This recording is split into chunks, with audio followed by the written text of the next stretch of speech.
Yeah, well, thank you everybody for attending today. We're really excited to talk about the future of marketing and sales with generative AI. Generative AI and AI in general is a very hot topic these days. So I'm really excited to join Charles here from Columbus. I'm Al from Jasper. We'll do intros in a second to present to you today and walk through some of the ways that generative AI is transforming the way marketing and sales is done. Great. So as I mentioned, I'm Al or Alec Biedrzycki, Director of Marketing here at Jasper. Jasper is a platform that is a co-pilot for go-to-market teams powered by generative AI. You might have heard about us. The space is getting relatively crowded ever since ChatGPT took the scenes and exploded. It feels like there's been a new tool every week. We've been around for 3 or 4 years, which feels like 3 or 4 decades in the AI space, but we've been growing really fast. We're building a co-pilot for go-to-market teams to help accelerate their workflows. Really excited to talk to you today about generative AI and its implications on marketing and sales teams. Even today, we've just had the new Claude announced. So we've got some competition for ChatGPT. It's an exciting space to be in. I'm Charles. I lead data analytics for Columbus Global in the UK. My background's largely been in data architecture and data science and building out cloud platforms, implementing and deploying machine learning, all kinds of things like that. More recently, though, we've been really heavily getting involved in generative AI. It's what everybody wants to do at the moment. It's really exciting. So we've been building chatbots augmented by generative AI. I've been deploying it and playing around with tools like Jasper as well to make sure we're making the most of what the market has to offer at the moment. Okay. Talk a little bit about an agenda for today. So we're going to take it to a high level. Just talk a little bit about generative AI, what it is and how it is changing sales and marketing efforts. Then we're going to dig a little bit into the benefits, opportunities, and risks so you have a clear holistic picture on how it is affecting you, things that you need to consider if you're integrating this. If you've started to integrate it, things to think of as well. So I want to make sure we give you all that context. Then we'll dive into a little bit of Jasper as well, just to show you how it is powering go-to-market teams with its generative AI capabilities. Then I'm going to hand over to Charles. You're going to dig through what it takes to do effective AI integration at an organization. A lot of these tools are, at first glance, it seems like a magic trick. It seems easy, but there is so much effort that goes into effectively bringing this to teams at an organization to drive ROI and drive impactful results. So we want to make sure you have a clear picture of what it takes to, bring that to an organization. Then we'll move on to next steps and Q&A at the end to wrap it up to make sure that we have time to answer your questions. So pretty packed agenda. We want to make sure we make time for any questions that you have at the end. So let's dive in. Just before we get started, you've got the Q&A tab available to you, hopefully. So if you log all the questions as we go through, I'll try and keep an eye on that. But if not, we'll run through at the end and answer them all. Yes, exactly. Good point as well. So if you have things that pop up along the way, please don't hesitate to drop them in. We'll be monitoring it for sure. Great. So let's start high level. Let's talk a little bit about generative AI and how it's affecting the sales and marketing industries. So just a quick overview. Generative AI is an artificial intelligence capable of generating text, images, or other media using generative models. And here's a little screenshot of it. Anything to kind of add to that definition, Charles, or is that pretty high level comprehensive? Yeah, you can get as technical as you want, I guess, with generative AI, because behind the scenes, you don't really get to see what it is anymore because the remit of kind of open source AI has disappeared somewhat. Now everybody's trying to commercialize everything. So, beneath it, you might have reinforcement learning, natural language processing, all these other things. But realistically, on the top, what you get is a really nice and easy to use product most of the time that can be summarized into those categories. Yes, and myself as a marketer, I appreciate that because I don't get into the nuts and bolts of how things work, but just give me an interface with driving an output that I'm going to care about, and it's great. It's a great tool to use for sure. So we're going to talk through some impact that it's had on the marketing and sales industry. Just sharing a customer story of ours, WalkMe. They are a product onboarding platform here in the US. You might have heard of them.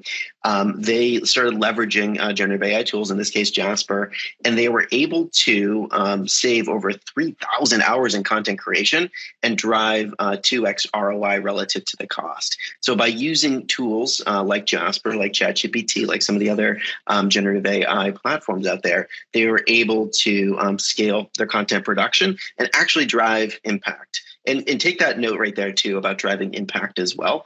I think we're past the phase over the past year and a half of, oh wow, this is an interesting magic trick that generative AI can do. And I think this is the year where we start to say, okay, now how are we operationalizing this? How are we making sure that this actually drives bottom line business impact and show those results so we're actually effectively implementing it? And WalkMe had a really great example. They were actually able to show that 2x ROI by saving those 3,000 hours.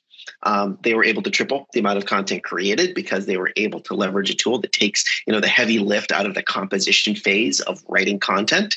And get this, at the very the last bullet point here, they had over 2.5 improvement to reply rates for outbound prospecting efforts. So again, it shows sort of that impact that they're trying to surface. It's not just producing more content faster; it's producing more content that's better. Faster and actually, driving bottom line business impact. So this is a really good example of how it's, they're using it for marketing, but then they're also bringing it to the sales function as well because they're just so adjacent in content production and prospecting. Another one that was hitting headlines, I think, it was last week, and it's interesting, and I think this is just sort of a testament to the times. It's not great that Klarna had to say goodbye to a quite big range of folks on their support team, but they were able to figure out a way to effectively integrate generative tools to be able to scale customer support, which is pretty interesting. They were able to, still keep folks on board that were managing customer support and managing the AI because they have the expertise there and they know what a good customer experience looks like. But at the same time, they realize there's a lot of manual work that goes into it, and they're able to effectively integrate these tools to drive some results. So, some of the highlights here, they had 2.3 million conversations, which accounted for about 2/3 of the interactions happening with customers. It was the equivalent of around 700 full-time agents. More accurate and errand resolution, which again goes back to that impact point, right? It's not just talking to customers, it's actually resolving issues that they're coming to you with. And I think one of the most interesting things here too is we start to embrace AI-powered functionality. Is it's available 24/7 and can be translated into multiple languages, which really helps for these global businesses that are trying to hit markets at different times of day. So just something to think about as you start to explore generative AI and how it can be effectively integrated into your organization. And, the very last bullet point too, they're going to be able to drive a profit through this. So it's an interesting time right now, right? Like we're at these crossroads of, we're probably organizations that have a lot of manual work done, and AI is helping translate into efficiencies. So there's a lot of opportunity here to glean. That's an interesting split as well, because I think initially everything generative AI was productivity and efficiency improvements, but now a lot of the conversations I'm having is to do with revenue generation. How can I turn machine learning and AI into a service that I can sell to my customers? Chatbots is one way to do that, but there's many others. But it seems to be more and more on the forefront now, where if you're not doing it, you're missing out even more considerably, not just in terms of the efficiencies, the cost savings, your organization, time savings, repurposing people to higher value work, but also on the money front, just bring more money in. So ever more essential.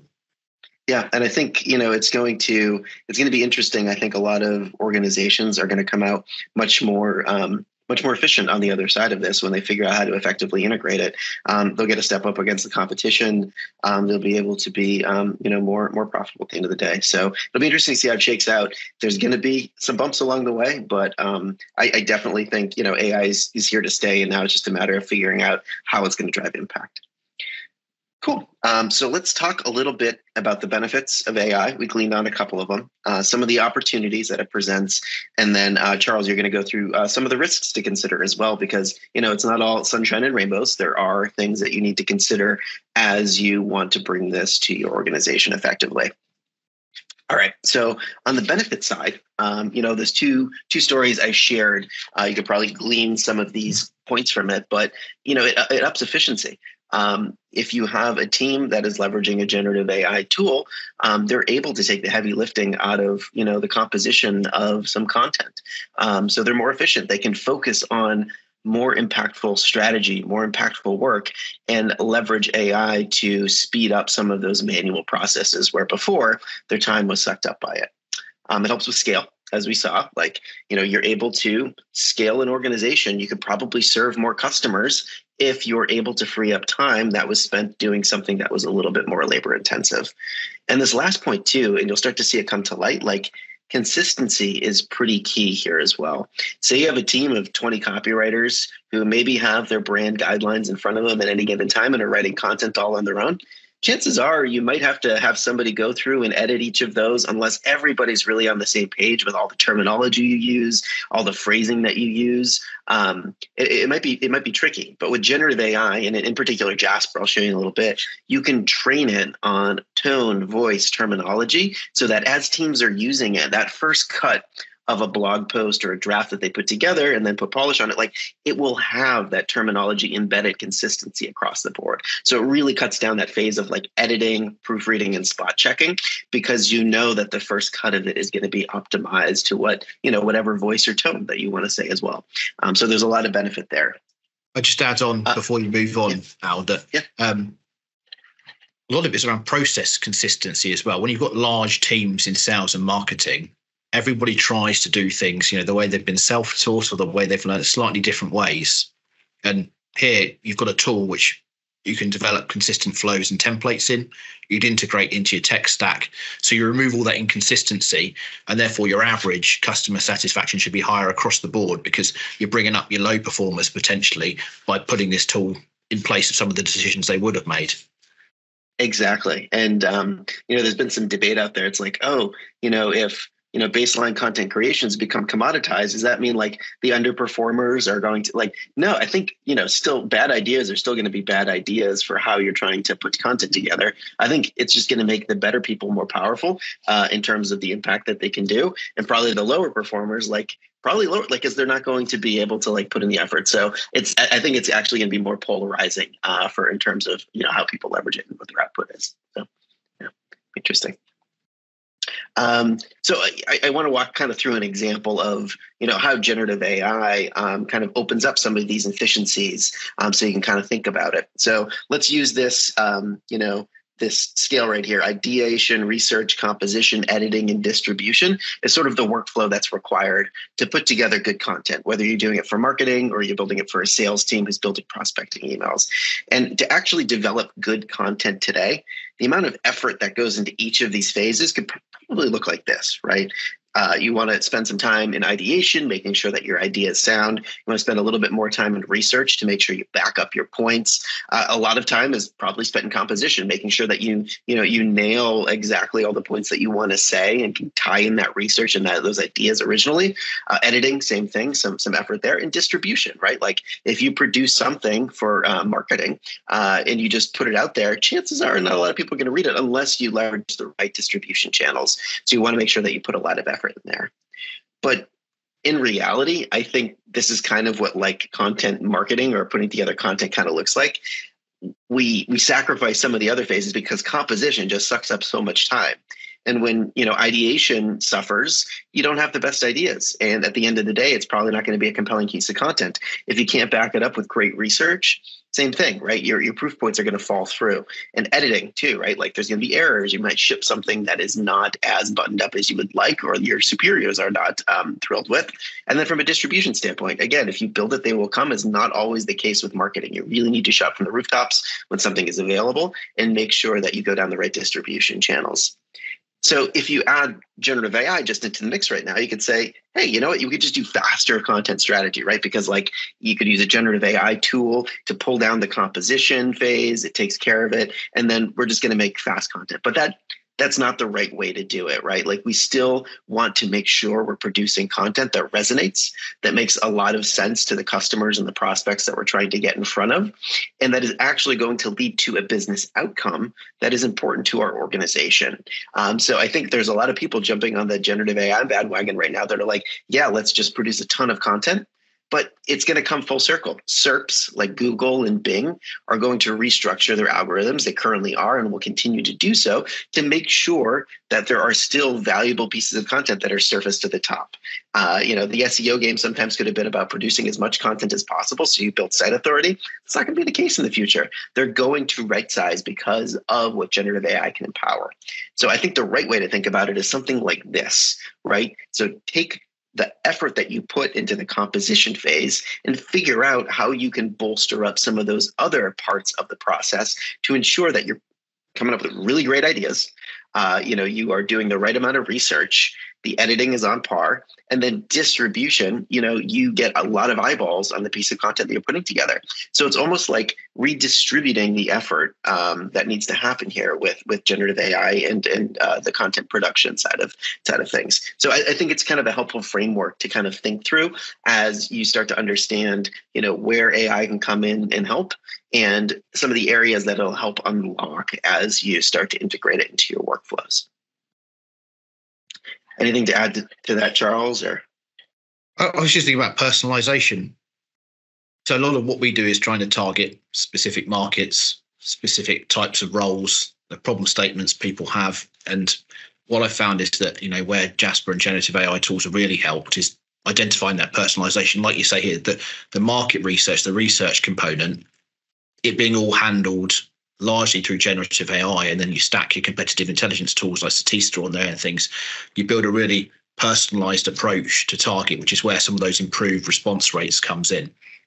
Yep. And actually, you brought up a really great point too, is that I think, if it's not happening already, my guess is, if I went to Amazon and looked at a product right now, and you went and looked at that same product, Charles, we would probably get two different descriptions and product specs based on our past purchasing history. If it's not happening now, it's probably going to happen in the next 6 months. I think personalization with generative AI is going to become incredibly important we're starting to unlock the ROI component. So the next phase is sort of like personalization, how we can make this more impactful for, people who are looking at a certain piece of content or a certain product at a given time and tailoring it to them to increase that purchasing potential. So it's a really interesting point. And I think we're going to start to see more of it soon. I think the other thing just to add here is the distribution. Obviously, there's a lot of effort in that column there. That's manual work a lot of the time. You've got to find your contacts, you've got to paste them into HubSpot or whatever Salesloft, whatever tool you're using, build out your emails, your cadences, that type of stuff, send it all out. We're in the world now where you've got technology to handle all the different components, and Jasper and generative AI tools fit into your tech stack. Yeah. They're integrated with your tech stack. So technically that last column, you should be able to bring that down as well, shrink it, because everything should be as automated as possible. You shouldn't have to go out and find emails and leads for yourself. There's plenty of different tools to do that, like Cognism. Everything here should be as easy as possible across the board, with more of it focused in that kind of left-hand side, I guess. Yeah, no, and that's a really good point too. I think we're going to start to see over the next year or two, AI agents. Jasper is going to be a co-pilot for marketing and sales and go-to-market teams, and continue to do so. That will take down the amount of manual work in distribution, right? So you could focus on distribution strategy, right? And then the AI agent could be like, okay, here are, here's an email that I drafted with a subject line, who we should go with this audience for this particular campaign. What do you think? Should we do it? And you spend that time thinking through the strategy. Is it going to make sense? Let's do it. But instead of, having you go in and do 21 clicks to draft an email, write some copy, attach some context, it's going to be able to connect the dots for you. So you're able to kind of, just be the decision maker. The strategic mind is part of that. It's a part of that process as well. So, yeah, it's a fun time. It's a really interesting time to be in the space for sure. So some of the opportunities that come out with generative AI, one, reduce overhead, right? There's less manual work to be done, as we've been talking about in some of the examples we shared. So yeah, you can reduce overhead here and become more efficient. Reinvest time. I think that graph that we just showed is a really great representation of that. But when some of those manual automated tasks can be, or those manual tasks can be automated, you can redistribute value elsewhere to focus on higher impact problems. I think a good analogy here is like when the calculator came along, it didn't replace mathematicians. It made them more efficient so they could focus on higher impact problems. Same thing with AI. It's a tool to help marketers, sales, who is ever using it to become more impactful and efficient, because then they could focus on the thinking behind it as opposed to just the doing behind it. And a competitive advantage too, right? Like if you are getting ahead of the competition, are more efficient, reducing overhead and driving a more personalized, impactful experience to your prospects and customers, you're going to be able to overcome some of the competition in that space if they're not doing the same thing. So it's really great to kind of see this in action. But again, on the next point, there's a lot of risks that you need to consider as well. So I'll let Charles, I'll hand it over to you to walk through some of these, but it'll be hallucination, security and privacy, and legislation. I'll try not to put you guys off too much. Because they're great tools, but there are some considerations you've got to make. I'll also try and get through a bit quickly so we can get you into the demo as well, because I know that's probably what a lot of people are really here to see. So hallucinations. AI doesn't always tell the truth. Right? It makes stuff up. It gives you misleading information or false information. So how do you actually address that? If you're building an AI product from scratch, there are different considerations to make as to if you're just purchasing one, because you're not training the model that sits behind Jasper or any other tool. You're just making use of it, and you've got to make use of it in the best way. So the first thing, the roughest, most ready thing is go and validate what it generates. And the second part of that is that your models now are often connected to the internet. Jasper is, ChatGPT is, right? They should give you sources, ask for sources. Go and check and read those sources, right? Because you don't know where that's coming from. If it's just the top search results on Google, you don't know if that's accurate either. So make sure you validate the information. The second thing is add more detail into your prompt. Don't just ask for a list. Ask it to explain the list. Ask it to score the list. Ask it to do all kinds of things with that, right? So make sure your prompt has got enough detail in it so that you're constraining the information it will generate and not letting it go off on a tangent. Confidence scores. So something I like to do is I'll ask it to generate something, and I'll ask it to go back through it and say, score that for me as to how confident you are that information is accurate. And it will say medium to high, 70 to 85%, and it'll give you these scores. You know what to lean into and what to disregard initially, and you can base your further research off of that. And then finally, there's a knowledge base. Right? So you can give your AI models knowledge to read off of. In the wider market, this is called retrieval augmented generation, or RAG. It's a very complex thing where you're building up repositories of knowledge of files, and you know which one to look into to pull out answers to specific questions. Here with Jasper, it's a lot easier. You've just got a knowledge base. You can upload a PDF, a text document. I'm sure Al will show you later. You can scrape a website. Use that as a knowledge base and ask questions to that. You know that's valid information. You either generated it or it's a trusted source, and you can answer your questions based off that. So when you're building externally facing products, it's often the best option. Next slide, please, Al. Yep. Security and privacy. So there's a world of concerns and interesting things here to consider. I put some of the more interesting ones, 6 and 7, down the bottom. But a standard thing is just to recognize you're not using your own model here anymore a lot of the time. You can go and train and use open source models, but that's quite a heavy investment in terms of development. And it doesn't come with all the nice shiny interfaces you're going to get via a tool like Jasper. So it's a lot more effort to implement it, develop it, and maintain it. So you're often going to be using models like GPT-4 or Claude or some of the others that are now available on the market. Make sure you know the rules around IP, ownership, how that data is going to be used. Is that data you're putting into that model going to be used for training it, and therefore will be available to others in the future when they ask it questions? So, some of the upper tiers that OpenAI offer, for example, stop that from happening. Same with Jasper. So there's a few things there you've got to pay attention to with the terms and conditions. The second thing I would say is just that you're building an AI product. You may well have cloud deployment of some sort. You may well have integration with your own tech stack. You've got to be aware of the connections there and make sure they're secure.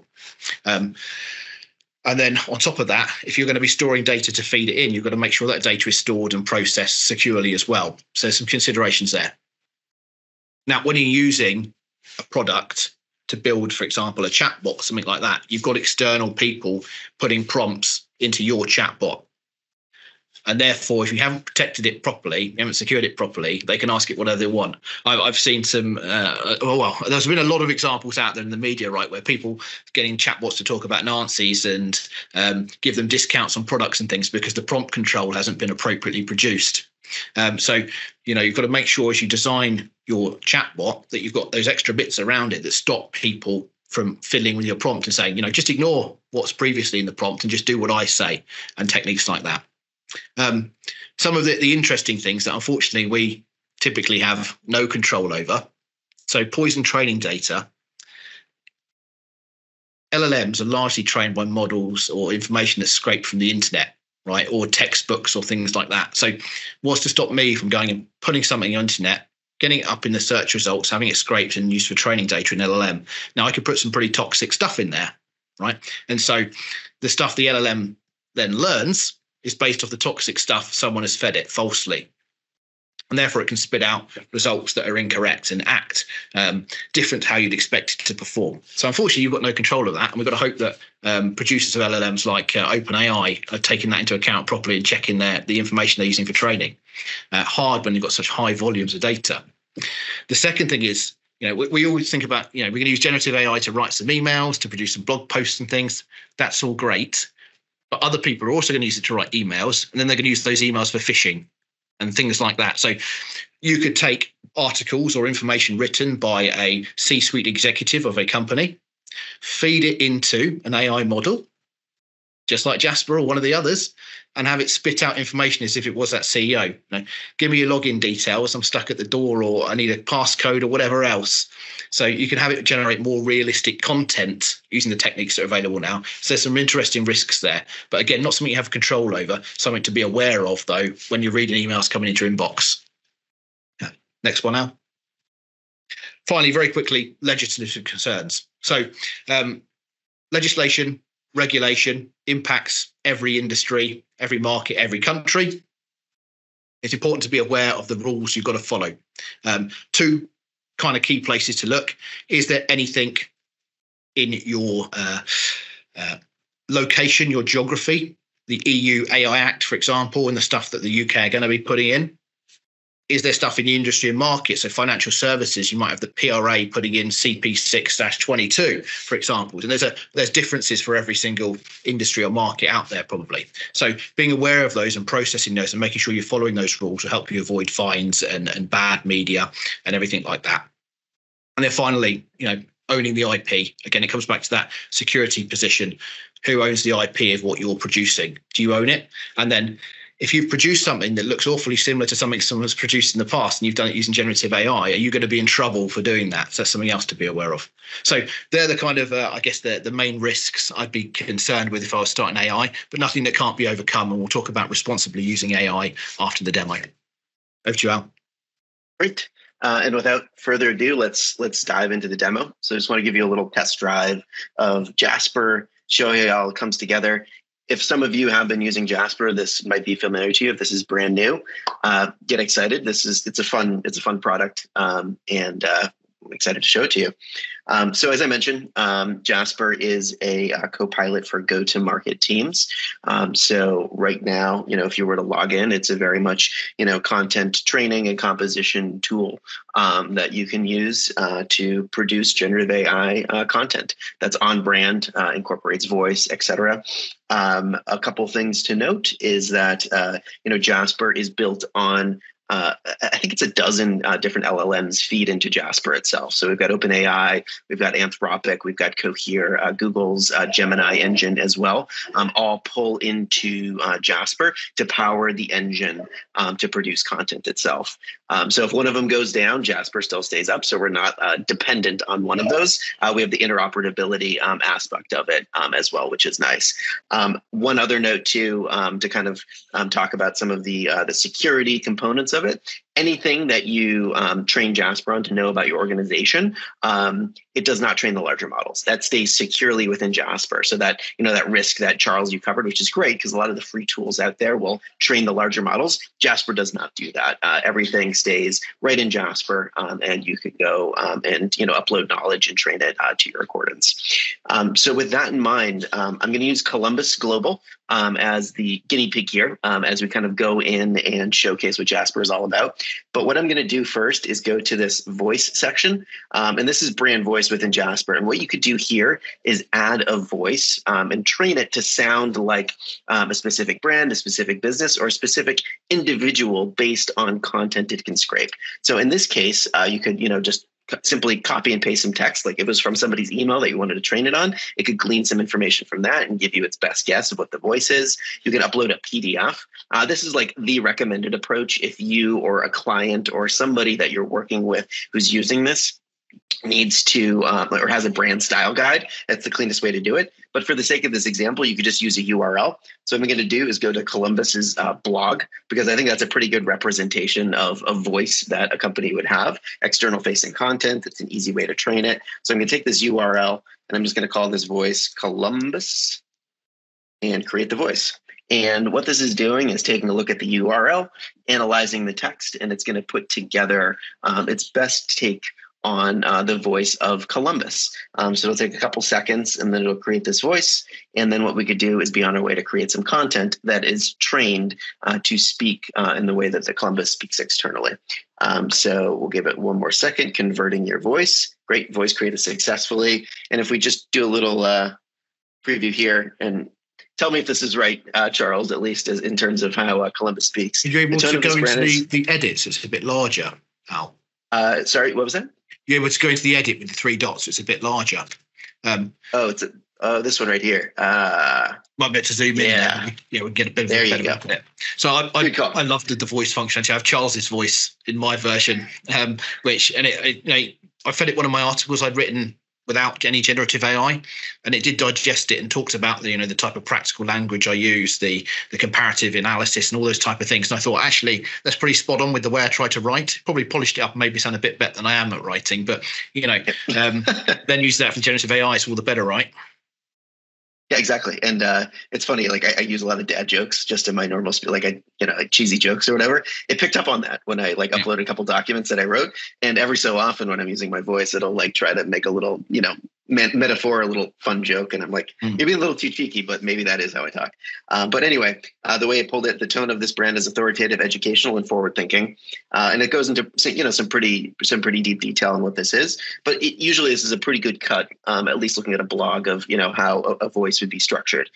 So what we're going to do now is, this voice is saved within Jasper. You could upload, dozens, of voices to train it on, how different, functional leaders or different brands at an organization speak. And then you could toggle between them as you create content. But for the sake of this example, we'll just use Columbus and let's go create some content. So when you create content, it gives you a couple options. There's just a blank slate, new document. You could build a campaign. And this one's pretty interesting, and I'll show you that in a minute. This is where you could create the components of a full-fledged campaign, like a landing page, a blog post, email, nurturing, copy, prospect, follow-up. And all you have to do is upload a campaign brief, and it'll understand, who you're trying to target, the way that you're going to try to target them, and give you the first drafts of those components so you can get started on building that campaign, which is great because, when you sit down to launch a campaign, if you're a marketer, you're like, I need a landing page, I need a blog post, I need tweets, what have you. This kind of takes the heavy lifting out of that and can get you started relatively quickly. But let's just start with a blank slate. It also gives you some options here that are pretty popular, like create a blog post, create a social media post. We'll just go into a new document. Spin this one up. And when we get into the new document editor, what I really like about Jasper, especially if you've used like a GPT or, something that kind of just gives you a blank slate in terms of a prompt, you can it kind of guides you in what you want to create. So let's do something here like those templates now, they'll cover everything from LinkedIn to Twitter and every other kind of social media site. I think so. There's probably over 50 or so, I imagine, in there. Exactly. Yeah, there's plenty. There's e-commerce product descriptions, you name it, which are pretty commonly used. So there's a lot of templates that you could work from. But I think for the sake of this example, let's go in and we could just say create a campaign email for Columbus's new service. And then what it does is it's going to kind of prompt you through the details of what this is to get you the best output that is required. So what I'm going to do is I'm going to select the voice of Columbus here, just because we created that one for the sake of this. So let's do Columbus. And the prompts, they're different based on every single task, aren't they? So if you ask it to generate something different, it'll give you a different set of prompts. 'Cause presumably it's using generative AI to generate the prompts to tell you what to write and give it. Yeah, exactly. Yep. And we're going to do this like generative AI. We'll say this generative AI strategy and integration is the type of service that we want to launch here. Next, it's called to action. Like, what do you want to do? Set up time to speak with a consultant. That's the CTA, right? So it's going to take that into consideration. And then it takes you through some options like unique selling points, like, what is the benefit of this? And you could kind of tee those up. And what I'll do, this is fun, generate response. It looks at the past context that you've already put in and will give you an example of what should go in here. So, powered by cutting edge generative AI technology for unparalleled creativity and efficiency and strategy development, seamless integration with existing systems, optimizing operations without the need for major overhauls. So it's starting to understand what we're talking about and create some of these unique selling points in here. Subject line, like you could take a crack at it, but then it gives you some unlock the future of business, AI integration made simple. I like that one. Email structure, custom information, and knowledge. We talked about knowledge before. I didn't upload a piece of knowledge, but if you had a PDF on this new service offering or something on the website, like I could just drop that in and it could reference it, as we talked about before, where it kind of learns context and can give you an output based on it. The way I use that most commonly, build a knowledge base using the chat functionality. It's so easy. There's a button in there that says add to knowledge base straight from the chat, where you can save a generated message into the chat. So I ask it, what are the top 10 trends in AI in 2024? It'll generate me a big long list with all my sources in there. I'll add it to knowledge base and I'll fire it immediately into one of these templates to produce the full piece of information. It will have all that information then as a source on top of the knowledge that's in the language model as well. 100%. So there's really cool, like little nuance that you kind of figure out. I start to look at Jasper as sort of like a coworker who I'm training to like understand context and things that we're working on. And then I could tap to like give me the next output or guidance. It's like a co-pilot, right? Like it helps in that regard.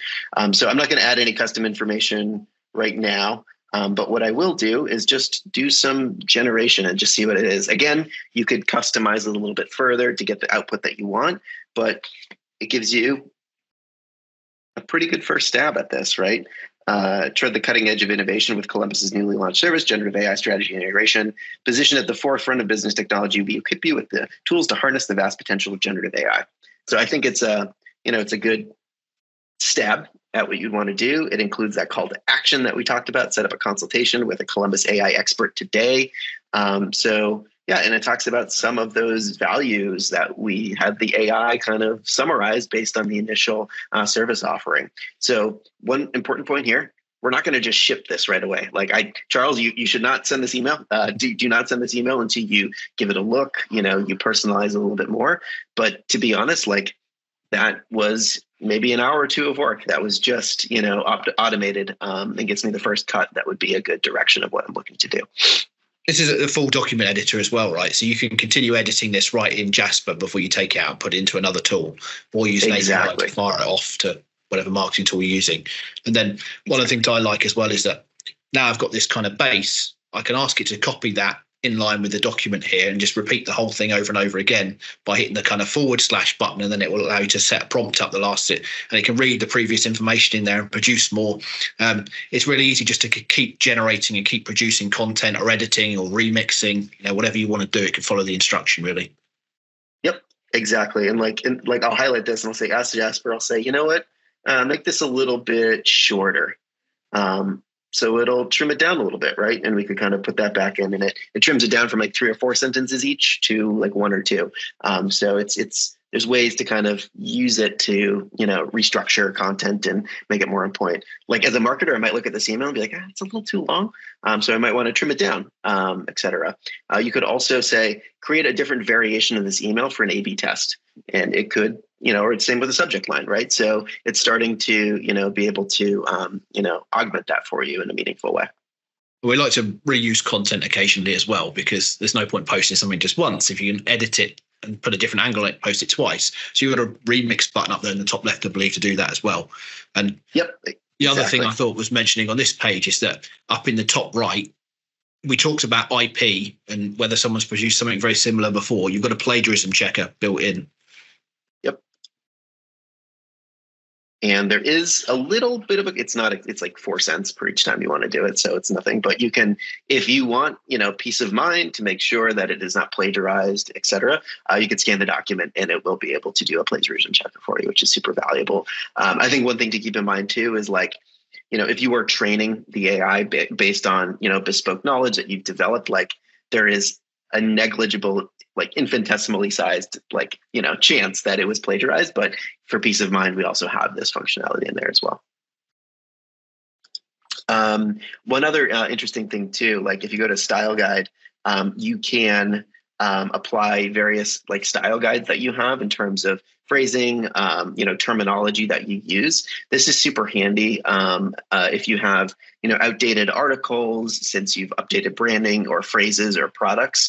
You could train Jasper to understand how those things should be phrased or positioned, upload it into the style guide within Jasper, and then have your document in here and just have it go through. It's almost like a find and replace like on steroids in a way, because it's able to, change phrasing, change positioning, and it learns on how to adjust things that you may have, done in the past that have since been updated. And, we have a chat pane here as well, where you could, kind of riff with Jasper on the side as you are working in the composition tool. The AI can, as Charles was saying, continue adding to this as well. I don't know if it's going to continue writing because it's kind of finished the email, but, end of document. But then they kind of do the PPS, PS type of thing at the bottom as well. But, if you're writing an ebook or something that's a little bit more long form, you could use this tool to kind of continue building out sections as you so dictate. I was writing an ebook last week, and I did an outline where I had the core chapters and the key points that I wanted covered. And then as I went down below, I added the header of the next chapter, and it started kind of writing some of the ideas. And then I went in and massaged a little bit, and then kind of leaned on Jasper to kind of go and write a little bit more. And then I went back and edited, but it looks back on what you've written so far, can create that context and say, okay, chapter 2 is next. Let's start that. And it starts working on it, and you can kind of go back and forth working on it as well. So you start to get the hang of it. It's not just marketing related either, is it? Because it is just it's a generative AI tool behind it. So I used to generate an RFP the other day, had it research the contents page for me, write out each section individually, re-edit all the components of it. It's really effective and fast for RFPs and RFP responses. Important for sales as well. I'm cognizant we've only got 15 minutes left now, so if we can kind of wrap up the demo in the next 5, that would be good. Then we can finish the rest of the slides.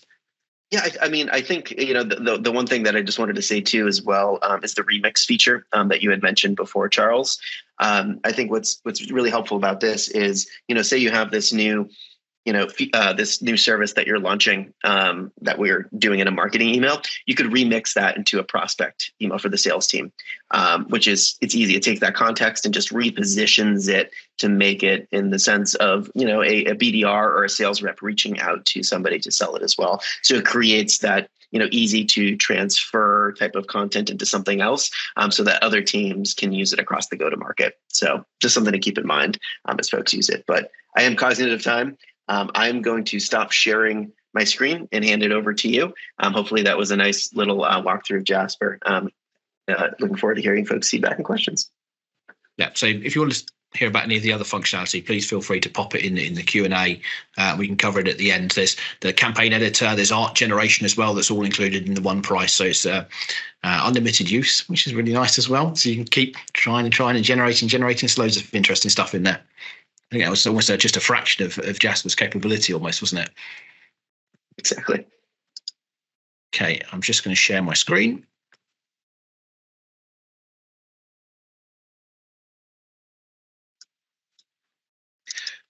Okay, so next on the agenda was effective and responsible AI integration. So I wanted to provide almost a generic framework that any organization could apply to ensure that the AI you actually purchase or implement gets used. Because there's nothing worse than spending a lot of money on a tool and then nobody uses it and it gets ditched, right? And tools like this, where just from the demo, you can probably see there's quite a large transformational change in people's ways of working that can happen. It's even worse when those type of things get canned. So some easy steps here. First one, strategy. So I always start with a strategy. I can never recommend that enough. It doesn't have to be a big, long strategy. It can be a nice, short one. It should be targeted. It should be practical. It should be identifying use cases that Jasper and generative AI tools can apply to.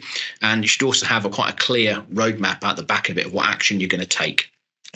Ideally, during this phase, you'll start thinking about business case, costs and quantitative benefits as well. So all of that's very important to getting sponsorship and buy-in for a tool like this and getting it off the ground in the right way. Once you've done that, it's good to do a bit of design. So that's in two phases, because you'll see pilot and implementation coming up next. So designing a pilot that can act as a quick win, that can get your kind of key tech adopters within the business, the people that are most likely to use this and use it effectively, on board with the tool. And then after that, the long term, how you're going to roll that out to the rest of the organization is very important. So a full set of plans there. The second thing there is design for adoption. I could spend a long time on this topic, but in short, we used to have secure by design and all sorts of bits and pieces in the kind of the buzzworld, the cyber industry, the tech consulting industry, and all those type of things. So adoption by design is one I like and I might coin, because if you're not designing at the start to make sure it gets adopted and you're just going to roll it out and just give it to people and say, here you go, then you're going to fail to start, even if it is a great tool like this. So it's important to design right up front how you're going to get it adopted with the right change in comms, the right training, the right features and functionality in the UI and the product to ensure it gets adopted. Next is a pilot, a proof of concept, an MVP. There's many different versions, many different definitions, whatever suits your business. Pick people that are going to be able to onboard the tool and use it quickly as a first kind of tranche. Right, you don't have to make a massive investment at this point. You're only trialing a solution, very low cost. You can fail, you can iterate, you can try again, you can improve, and you can tune your process before you do start rolling it out to the wider organization. We deal with teams that are only a couple marketing people. There, you might not need this kind of more intensive focus, but we also deal with teams that are 50 plus marketing and salespeople. And there, you're definitely going to have people that are your kind of early adopters and people that are your laggards in terms of using technology like this. So you want to plan for all those people that are going to be the laggards to make sure you drive it all the way through and get your adoption there. The other thing is you're building a business case right at the start. So measure the results. You set up these quantitative measures to say this is how much this tool is going to generate in terms of ROI, just like Al demonstrated earlier with the use case. Measure them throughout the process, throughout the full implementation to see how you're getting along, because after you've done your pilot, you have to ask for a lot more money potentially to implement it at a wider scale. And so if you've got measures to prove it's worthwhile, it's much easier to do that. So as you implement, I would say never do big bang anymore. There's no need to do big bang. Release in phases or tranches or waves or whatever you want to call them. Do it in a way in which you can deliver it to your strongest people first, right? So you've got your early adopters and you've got your people that are kind of happy using technology. You can do it with kind of minimal training and things like that. Get them involved next, then pick another one where you've got to do more intensive training and comms and change in there. Roll it out over time. And then make sure you have the right governance in place to keep track of all the costs, the performance, the progress, because I think another one of the reasons a lot of these projects with AI fail, and the statistics are ridiculous, is something like, was it 70 to 92% of AI projects fail, depending on which source you use, of course. So it's a huge number. A lot of it is just because the program, the project management doesn't keep things moving as efficiently as possible and focus on all the different areas, not just the technology, but the people, the business as well. Finally, adoption.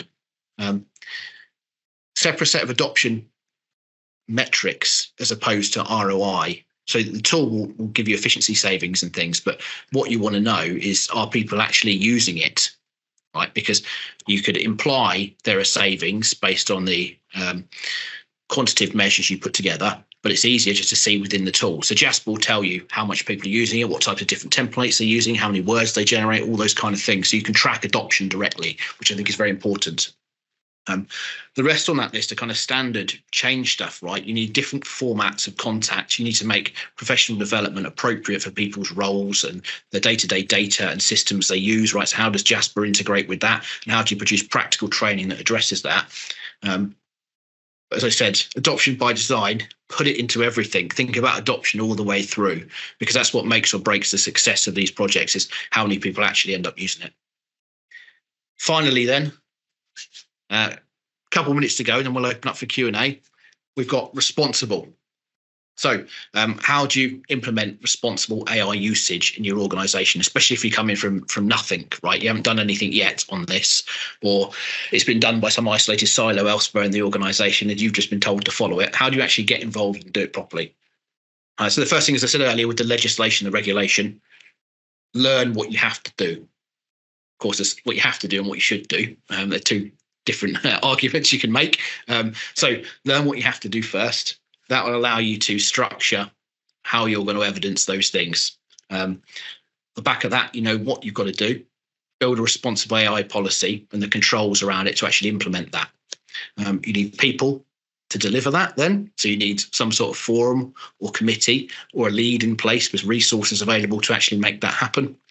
And then you're probably going to need to implement some monitoring tools and processes. Where we talk about monitoring tools and processes, the kind of tools, they're more appropriate for machine learning models that you're building and deploying yourself. So where we come to a generative AI tool like Jasper, a lot of that's built into it. You can choose what's shared between people. You can choose to see what's generated and what's not seen. So you can review work a lot easier than you could if it was an AI model off somewhere that's a lot more inexplainable as the outputs it's producing. So it might well be just processes that you've got input in place for review of what's produced. You know, don't let content go out without having it reviewed via the responsible AI framework first. Finally, the market's changing really rapidly. You know, as we've described already, everything's changing so quickly. How do you keep up? Right? You might have to review your responsible AI policy once every 3 months, once every 6 months. More importantly, you need to be aware of what news is out there, what regulation is being released and updated, so you can react accordingly, especially with the measurement that we put in place.